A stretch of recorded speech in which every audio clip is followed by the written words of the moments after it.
Igbo onwe mmadụ ndewonu. Ọ nwanne unu nwoke Maazị Sugarman. Onye na-ewetara unu ihe omume ilu Igbo. Na nke ụbọchị taa, anyị abịakwala ọzọ iwetara unu ihe omume anyị. Onye mụ na ya nọ bụ lọlọ m Robota. Lọlọ, ngwa kelee ndị Igbo.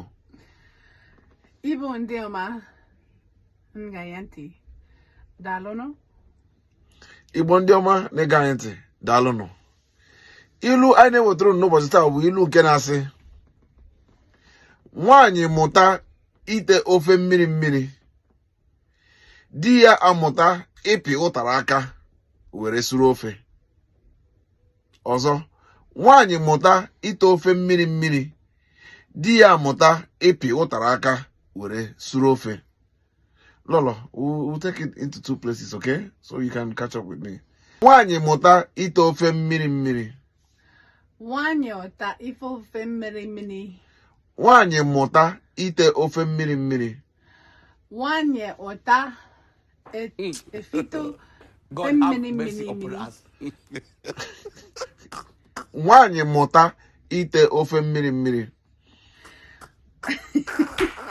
Nwaanyị mụta efito ofe mmiri mmiri.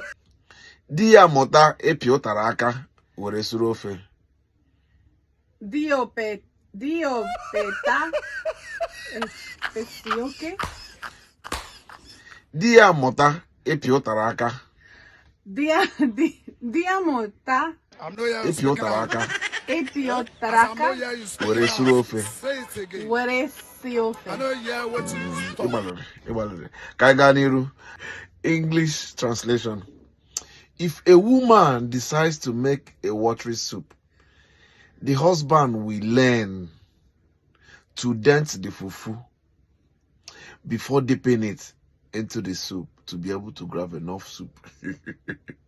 You know how the soup is. You have to, dip the fufu inside the plate of soup before you eat it. But if it's watery, you will not be able to catch anything.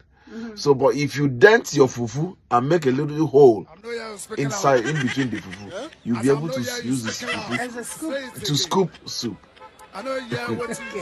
So, this is exactly what it's saying.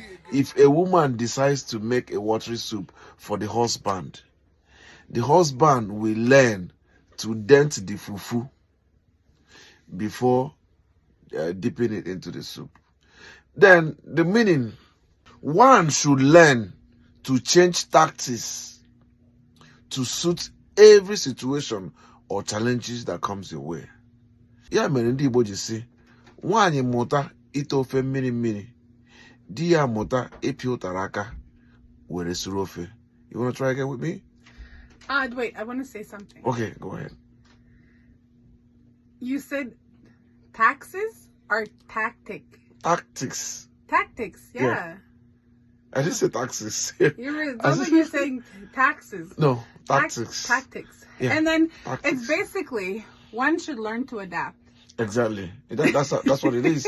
In a nutshell, one should learn to adapt. Yeah, like So you adapt to any situation. Yeah. Pick your struggles, pick your challenges. Yeah. Okay. Una hụla ka o si gara nke taa n'ilu Igbo. Ana m asị gị onye ọma na-ege anyị ntị ka ụbọchị taa mara gị mma. Biko ọ bụrụ na isonyebere anyị, soro anyị n'akara social media anyị at Sugar Family TV. Onye ahụrụ taa ka ha kwe ya echi. Ka emesịa nụ. Camasiano. Thank you.